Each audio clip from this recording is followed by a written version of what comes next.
Hey City View family, welcome to Church Online. I'm so glad that you're with us today. And what an incredible last week we have had. Fall kickoff last Sunday was incredible, seeing your friends and your family, meeting them for the first time, and eating some really good food out on the back patio. It was a blast. And we also kicked off our Connect groups, which is one of my favorite things that we do around here. And so we're also having Connect group this Wednesday night at 6:30. Cannot wait to see you here. We're having Italian night, so bring an Italian dish to share. And if you need childcare, you can RSVP for that as well. It's gonna be $5 per family for childcare. And there's nothing like getting together in a circle and connecting outside of Sundays as well, and just getting to know each other better and getting to grow in our faith better as well. It's truly a special time, so I hope you can join us for that. Our students had an awesome time at GCX also last Saturday, where they were able to just learn more about what leadership is and how to grow in their faith as well. And it's incredible to see students and kids really diving into their lives and what God has ahead for them and how He can leverage their leadership no matter where they are. So awesome things happening around here. But I want to tell you about something really exciting that we are excited to kick off, and that is 100 tables. It's a challenge through the month of October where we want you to get out of your comfort zone and invite someone to coffee or to dinner, have them over, go out with them, go on a fun adventure, whatever it is. We want over 100 tables or 100 people to get together over the month of October. Now, if we all did this, we would exceed that number. And so we want you to take part in that, whether it's someone in the church, a friend, or neighbor. We want you to get out of this bubble that COVID has caused of isolation, and we want to lead the charge on connecting with people in a deeper way. And so we want you to follow along with us on that. Tag us on socials as well, and let us know that you're doing that. We'll have all the information for how you can tag us. And so we want you to join us in on that challenge, as we can just be the people that are reaching out to others inside the church, outside the church, and forming lifelong relationships. Now, we've started that with our Connect groups, where we have 8 tables right here on Wednesday nights. We've got 8 tables already going. So we want you to create more opportunities to connect with people as well. We're so excited about that. We are also having child dedication on Sunday, October the 16th. So if you have a child or a baby that's not been dedicated yet, we would love to celebrate that day with your family. So you can RSVP for that at cityviewcc.com/events. And these days are truly special, where you can invite your friends and your family to celebrate this day as you're dedicating your baby to the Lord or your older child to the Lord. The age doesn't matter. We just want to celebrate them and celebrate you in that as you lead your family. There's so many exciting things going on, but let's get into some worship and an awesome message, and I'll see you right after.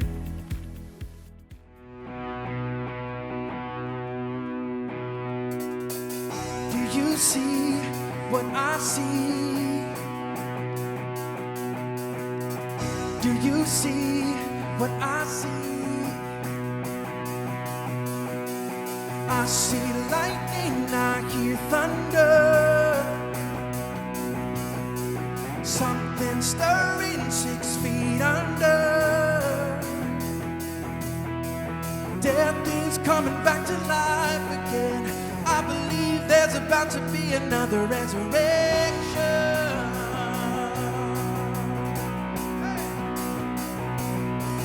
I see signs and I see wonders. I see rivers of living colors. Death is coming back to life again. I believe there's about to be another resurrection.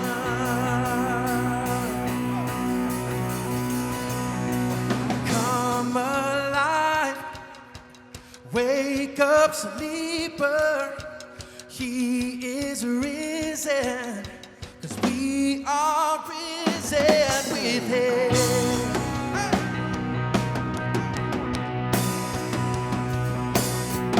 Hallelujah, it is finished. See the grave, nobody in it.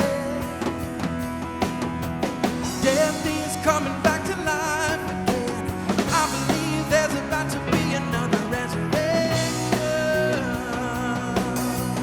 Come on, sing, come alive.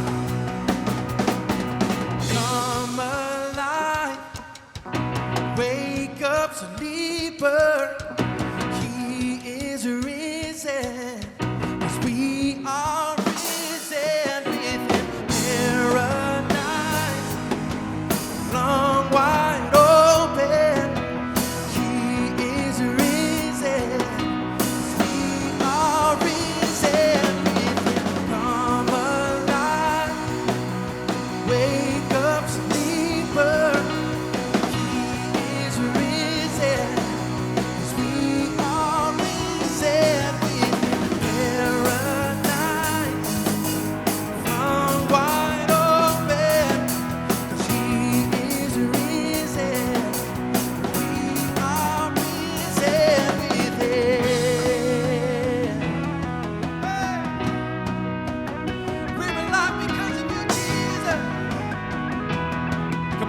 Let's sing this together.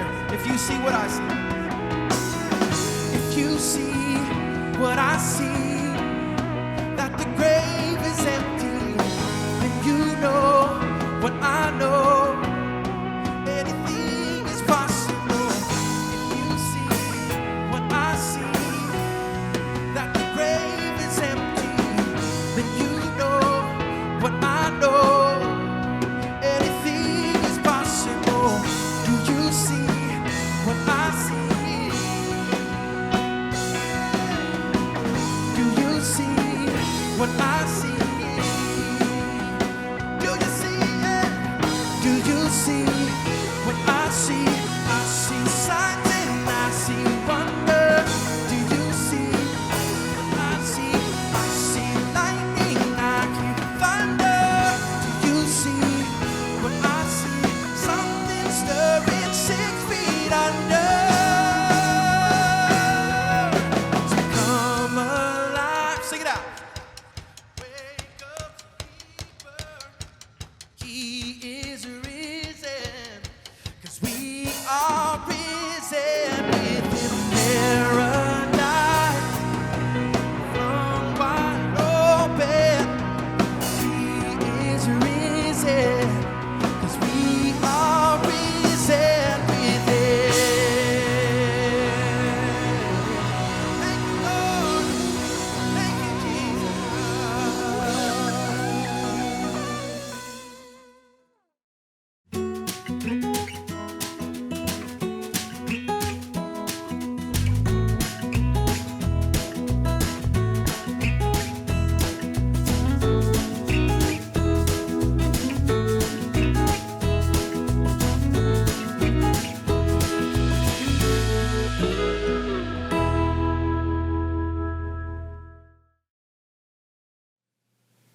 What's up, family? Welcome back to part 2 of our series, Getting Over It.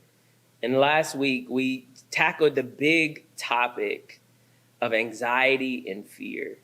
And it was so cool in our services on Sunday. So many of you came up and you filled out that card that said, Jesus died on the cross for me so I didn't have to carry blank. And just seeing the response and this beautiful moment of you surrendering those things to God and several of you surrendering your life to Jesus. It was such a beautiful moment. But as beautiful as it was, the reality is that when it comes to our life, when it comes to actually getting over some of these bags that we're carrying, this baggage that we're bringing into our relationships, into our decisions, into the opportunities that come into our lives, the practical things that we have to do are just as important as the emotional ones of making that decision to surrender those things to Jesus. And so that's what we're going to be talking about today. Today, we're actually going to be looking at the baggage of comparison and insecurity.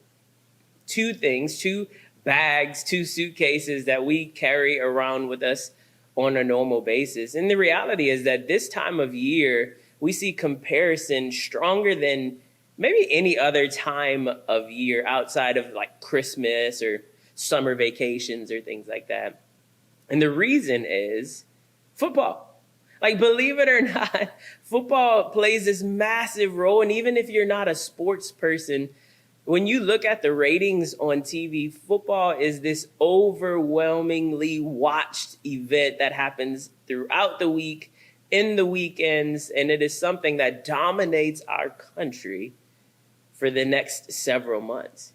And you see that comparison with me comparing my school to your school in college and my team to your team, and the millions and millions of people who compare my superb, beautiful fantasy lineup to your weird put together. Do you know anything about football? Like, we just easily compare with one another. It happens without even trying. And as we're watching these games, we're sitting there comparing our knowledge to the coaches. Like, I would never make that decision. Like, why would you ever make that play call? Do you know anything at all? When I was playing football, I would have never thrown that pick. I would have totally just like, I would have juked that dude out of his shoes, and I would have. Boo-boo, there's a reason why you and I are sitting on a sofa on Sunday watching football and they're actually on the field. So as much as we would love to relive our glory days, the reality is we are right where we're supposed to be. But you get what I'm saying? We compare on a consistent basis. It's just a normal part of our society. Outside of sports, we compare our success to others.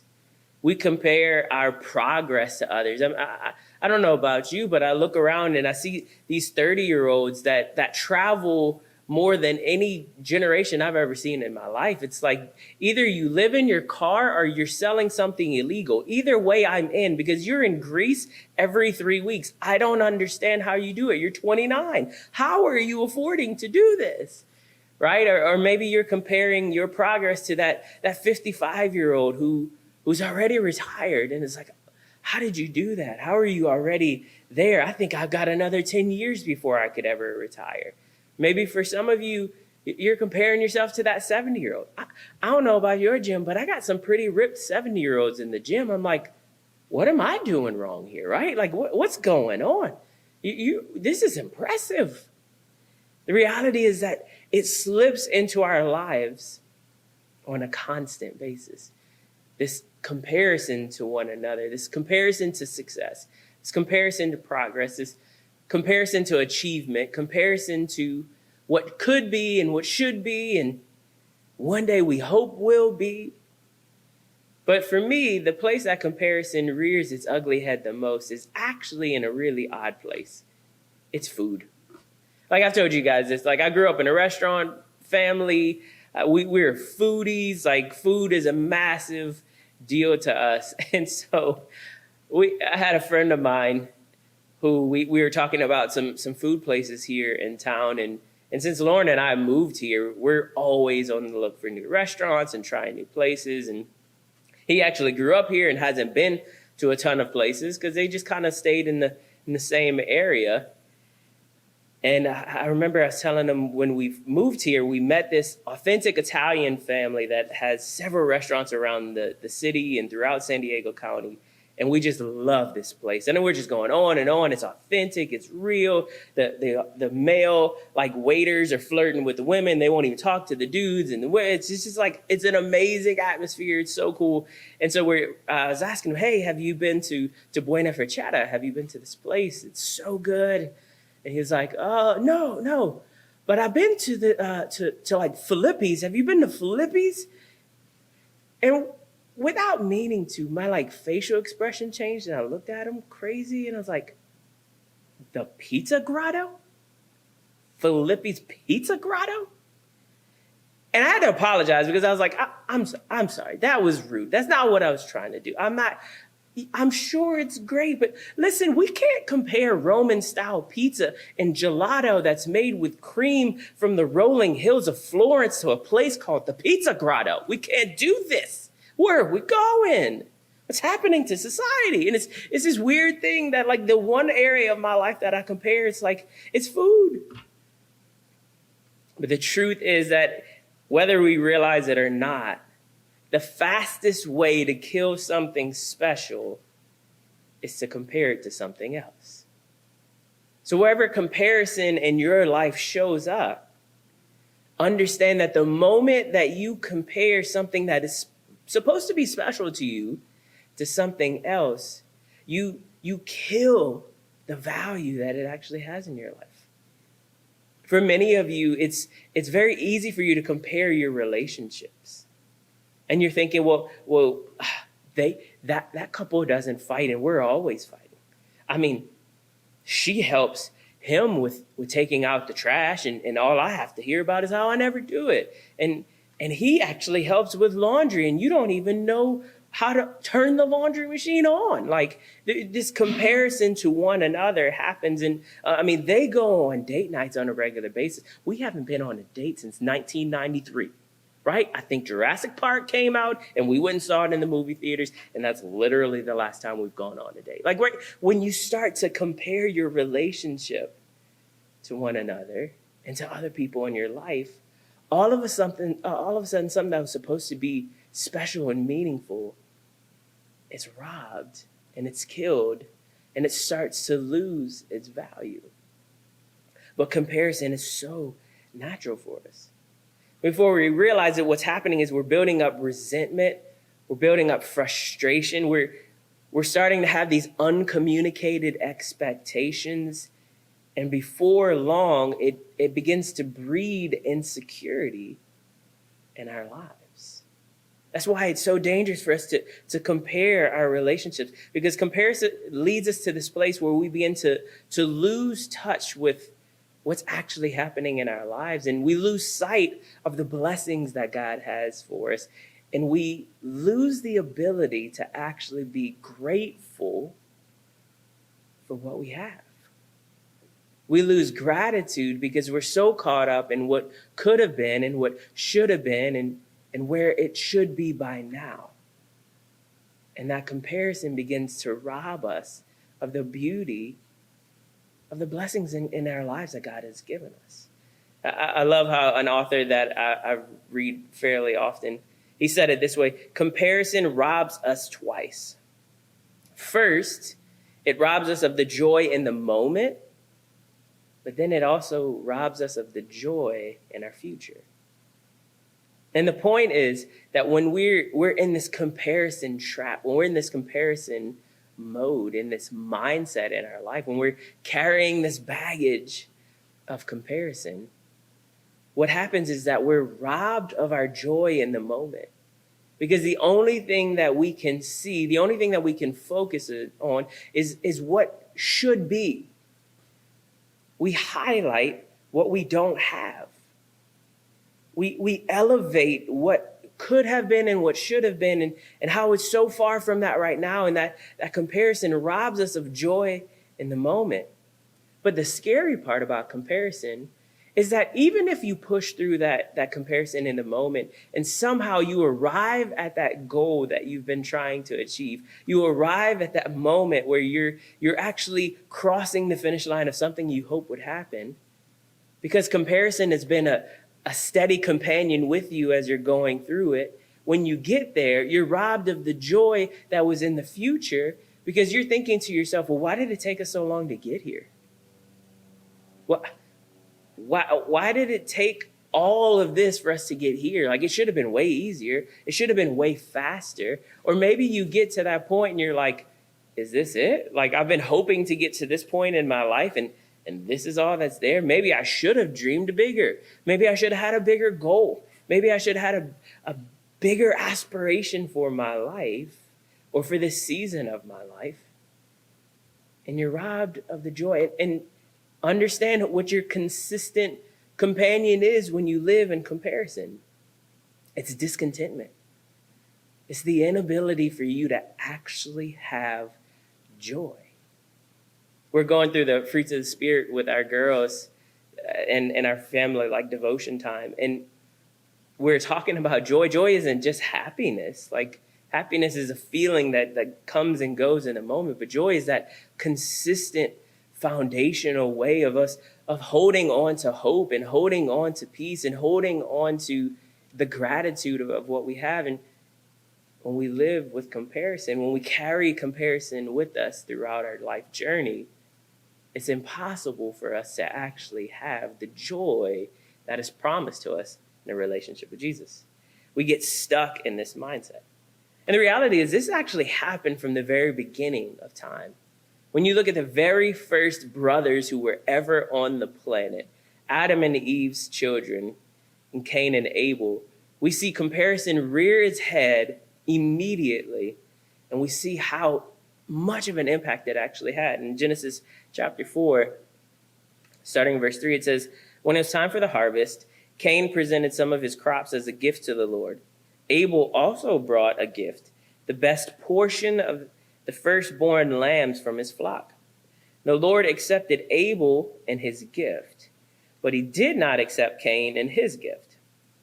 This made Cain very angry, and he looked dejected. Verse 6, why are you so angry, the Lord asked Cain. Why do you look so dejected? You will be accepted if you do what is right, but if you refuse to do what's right, then watch out. Sin is crouching at the door, eager to control you, but you must subdue it and be its master. You see, instead of seeing this moment as an opportunity to grow in his relationship with the Lord, instead of it being a moment where he can learn from his brother, Cain allows his jealousy and his comparison and his insecurity to bring him to a dark place. And the story continues that Cain invites Abel to go out into the field, and then he attacks him, and he actually murders his brother. And when God approaches him about it and says, hey, where's your brother? This is where we get that phrase, am I my brother's keeper? Cain's like, oh, I'm supposed to keep up with him? The Lord's like, don't play games. You murdered your brother. His blood is crying out to me. How could you do this? The first murder on our planet was rooted in comparison. And this is how you can know whether or not you're actually growing in your journey to drop the baggage of comparison, because you know you're not growing when anger is your response. When you turn to anger instead of humility, when you turn to anger instead of surrender, it's a sign to you that you're not growing in your journey, in your battle against comparison. Well, I mean, I deserve, and I should have, and they should have, and we should have. Whoa. God says, what are you so mad about? Like if you focus on, if you surrender, if you humble yourself, like we wouldn't be in this place. And it leads us to this really important truth. That if insecurity is the fruit of comparison, then comparison is the fruit of rejection. Right? If the byproduct of you living with comparison in your life is you having insecurity about yourself, insecurity about your situation, insecurity about your relationships and your family, if that's a byproduct of comparison, there's something that's deeper than that. Like last week, we talked about anxiety being a signal, not the source. The same thing happens with our comparison. Comparison it's the byproduct of us having either this fear or this experience of rejection. And Cain couldn't handle the rejection that he felt when he brought his gift, his mediocre gifts. He didn't bring his best. He didn't obey what God had asked him to do. He wasn't living the life that God was asking him to live. And when he felt rejected by God, it led him to this place of comparison, led him to this place of insecurity, and it led him to a place of acting out and doing something unbelievably brutal. And the same thing happens in our lives when we face rejection. You see, your anxiety and your fear, your insecurity and your habits of leaning into comparison, it is a symptom of something deeper. It's from a deeper pain, a deeper place in your life where you are experiencing or perceiving that you are being rejected. Where do you feel rejected? Like, think about that in your life. Where's that place where you feel like you should have been accepted, or you feel like you should have been loved, or you feel like you should have received something different, but instead you receive rejection? Where in your life does that show up? Where in your story does that show up? Who in your life makes you feel that way? It makes you feel like you're not enough. You'll never be enough. That place of rejection is the source of your comparison. This is such an important truth for us to understand. Like, for some of you, you're thinking, what if somebody finds out? What if somebody finds out that I'm not as smart as I look and they end up firing me? What if they realize that I'm not just a funny person, but I'm actually dealing with some stuff in my life that's heavy, but I can't show them that side of me because I'm supposed to be this funny person? Would they still be my friend if they know that I have struggles? Would my wife leave me if she found out that I had this secret habit? Would my husband stay with me if I didn't act this way, or if I didn't look this way, or if I didn't behave this way, or if I didn't do these certain things? Would he stay with me? And we we deal with this fear of rejection that causes us to lean into the promises of comparison. And it leaves us on the other side broken and insecure. I want you to write down this idea. This is the big idea for this message. Insecurity is not about your ego. Insecurity is about who or what your identity is secured to. It isn't about, your insecurity isn't coming from this place of, well, I just think I'm the greatest thing. No. Your insecurity stems from the fact that who you believe you are is secured to something other than God. It's secured to a shaky place, to an unstable place. One of the most famous scriptures, and we see it all over the place, you even see it on football fields. Philippians 4, starting in verse 11, Paul says, I'm not saying this because I need anything, for I have learned how to be content in any circumstance. I know the experience of being in need and of having more than enough. I have learned the secret to being content in any and every circumstance, whether full or hungry, or whether having plenty or being poor. The most famous verse 13, I can endure all these things through the power of the one who gives me strength. I can do all things through Christ who gives me strength. We love that verse. And we think in our mind, like we're putting that on our iron mask because I can make this tackle because of the strength that I have through the Lord. No. The context of this scripture is Paul saying, I have learned to be content. I have learned that it doesn't matter if I have plenty or if I have nothing. It doesn't matter if I'm being beaten or I'm being celebrated. It doesn't matter if I am rich or if I am poor, if I am hungry, if I am full. It doesn't matter what the circumstances are, because in Christ, I have my strength. In Christ, I have my security. I can do all these things, good, bad. I can do all of these things because my identity and my strength comes from Him. This is an important aspect of our relationship. Our identity must be founded and connected and secured to Him. That word insecurity, when you think about it, it's insecure. It's not secure. Where are those insecurities coming from? It's coming from the fact that you have attached your identity and who you are to something that is shaky and unstable and constantly changing. And so you have to ask yourself, where is my identity secured? Like what do I ascribe as being success? Like what is that thing in your life? What is that place? What is that identity that you attach yourself to? That if I could be this, if I could achieve this, if I could have this, then I would be secure. And when you attach yourself to something that is changing, when your identity is attached to something that's flimsy, like people's words, the things you can achieve, or it's attached to something that can change at a moment's notice, your financial state, your job, a title that you can accomplish. When something can be taken away in a moment, your body, your spirit, who you are, understands that you're attached to something that is not long lasting. It's attached to something that isn't keeping you secure. Even if everyone around you would call you successful,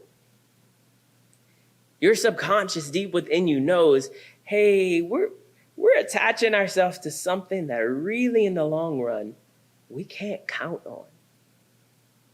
That's why Paul says, I attach myself. I am secure. I can do anything through Jesus. This is such a huge deal. And believe it or not, we actually see this play out with the disciples. And I love when this happens with the disciples.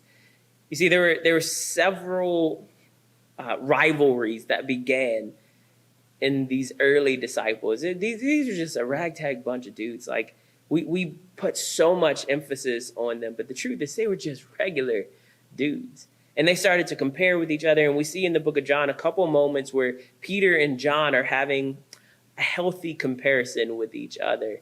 And it shows itself in these moments that should be the most important moments in history, but their comparison shows itself. And the first one we see in John 20, it's on the day that Jesus rose from the dead.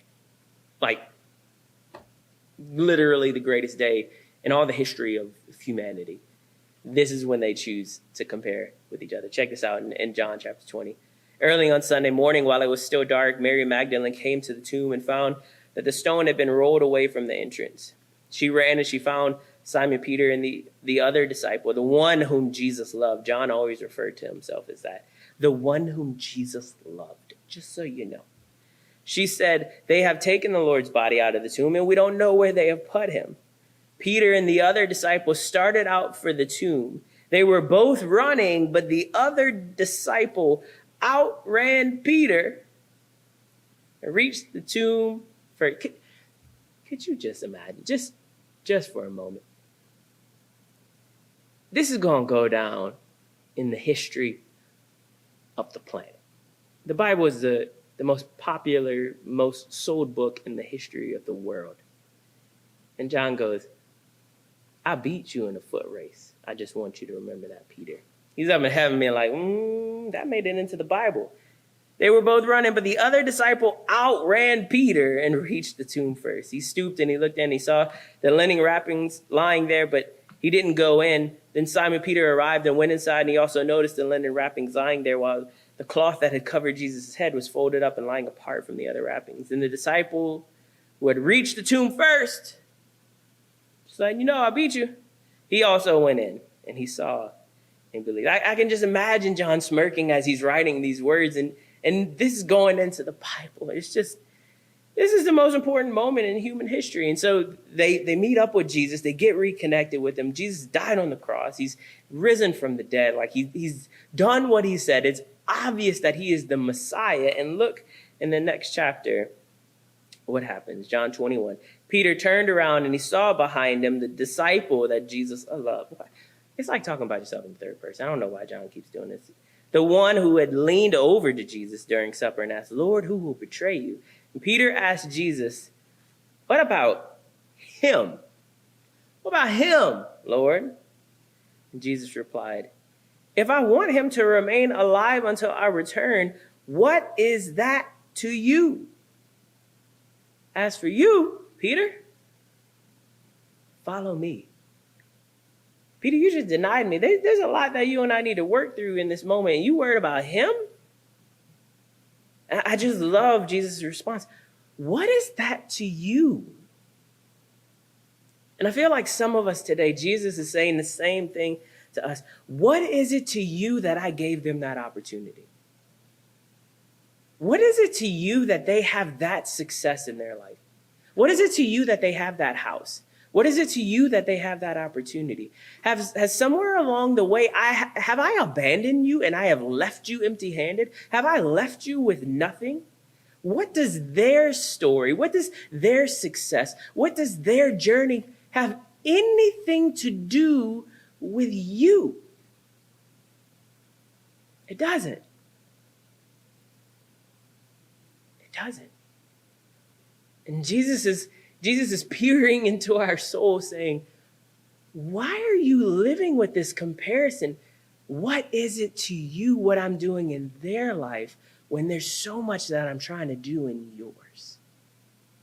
Let it go. The comparison is robbing you of this special, unique, and powerful calling and purpose that I've placed on your life. What is it to you that I have given them this? You see, the fastest way to forget what God thinks of you is to be obsessed with other people, with what other people think of you. The quickest way for you to forget about how God feels about you is to be so obsessed with what other people think, so obsessed with what's happening in other people's lives. And God is saying, you are forgetting all that I have had in your life, all that I want to do in your life, all that I already have done. You see, I told you earlier that the fastest way to kill something special is to compare it to something else. You're killing your relationship with God because you're spending all of your energy comparing to what should have been. And it's almost as if you're telling God, hey, God, you know you're failing me. Hey, God, you know you probably should do something different. Because if I had what they had, if I could do what they do, if you showed up in my life how you show up in their life, maybe we would be better. And of course, we would never say that out loud, but that's what comparison does in our lives. As we get ready to close, I want to bring you to one of my favorite moments in Jesus' ministry. A moment in a season before Jesus has ever done a miracle, before Jesus has done anything on the planet that we would take notes and write. This is before all of this happens. And Jesus understands that, hey, as I'm beginning my ministry, I wanted to begin with baptism. I wanted to begin with me making this declaration to God. And so he comes to John the Baptist and he says, hey, I need to be baptized. And John the Baptist, I'm not baptizing you. Are you crazy? You're the Messiah. Jesus is like, hey, this is what we need to do. We need to be obedient to what God says. I want to be baptized. You're going to baptize me. He says, all right, let's do it. But look what happens. Matthew 3:16. As soon as Jesus was baptized, he went up out of the water. And at that moment, heaven was opened. And he saw the Spirit of God descending like a dove and alighting on him.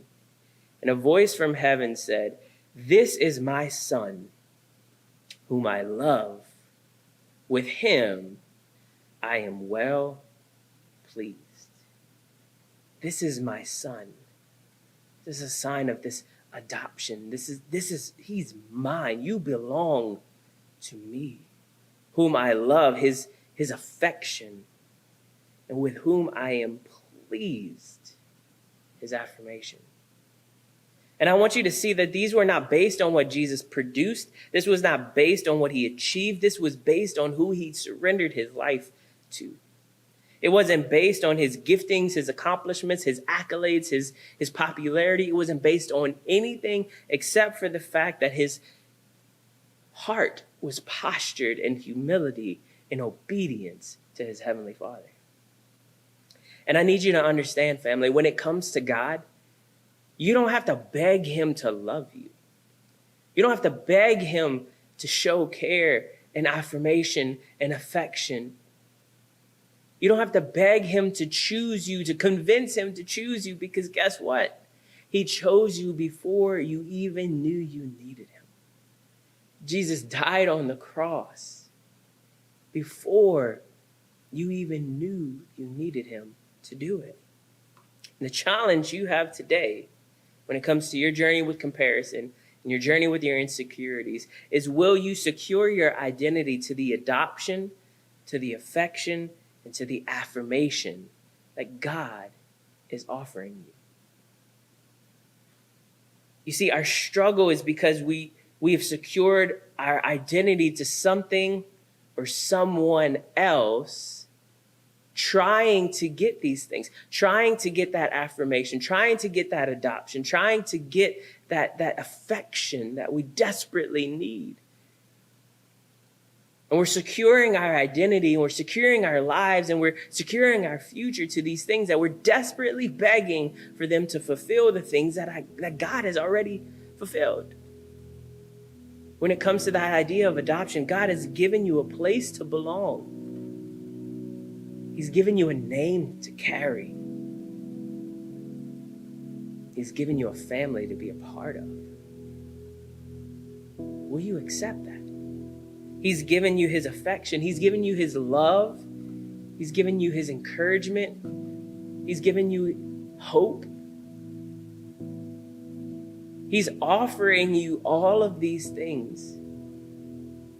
He's offering you this affirmation. He's given you grace and mercy, not because you earned it, not because you deserve it, because simply he loves you that much. The adoption, the affection, the affirmation that you're desperately trying to find in your relationships, in your jobs, in your achievements in life, and your success and your progress, and all of these places. When you secure your identity to those things, they're flimsy and they're changing and they aren't secure. God is that firm foundation that you can attach yourself to, and he never changed. He's always with you. He's always giving you the same thing. He's showing up the same way every time. But our insecurities and our comparison stems from where our identity is secured. You see, Jesus carried our rejection so that we didn't have to carry it anymore. And the last thing that I want to leave you with is that comparison loses its effectiveness when you're confident that God has chosen you. When you feel that comparison rising up in you again, you can remind yourself, I don't have to compare myself to them, because God chose me. When it feels like your progress is slower than everybody else's, you can remind yourself, hey, I'm not running their race, I'm running mine, and God has chosen me. When you compare yourself to how they look and how they do this and how they do that, and the gifts that they have and the abilities they have and the opportunities they have and the finances they have, when you start to compare yourself, you can remind yourself, hey, wait a minute. God chose me. He's given me a place to belong. He's given me his affection. He's given me his affirmation. I don't have to fight for that. My identity is secured in the fact that he is enough. As we get ready to pray, your practical step is that. Discover where your identity is being secured. Is it being secured to a person, to a place, to a position, to a progress? Where's your identity being secured? And take that practical step today to connect your identity and who you are to Jesus. Let's pray. Lord, I thank you. I love this picture of Jesus as he's being baptized. I love that it didn't happen after he had accomplished all this stuff. I love that it happened before his ministry even began. I love that your promise to us is not based on what we can achieve, based on what we can earn. God, thank you that it's not based on what I can do, what I can produce, what I can bring to the table, my talents, as if the talents that you gave me somehow would make you love me even more. You're the one who gave them to me. So, Lord, I pray in this moment that you would help me. Would you help my friends who are watching this? Would you help them secure their identity to you? Not to their positions, not to other people, not to other places, not to other opportunities, not to giftings. Help them secure their identity to you. And as we do that, we will be able to drop the baggage of comparison and cut off the line that is just feeding our insecurity. Jesus, we love you. We thank you. We'll pray all of this in your name. Amen.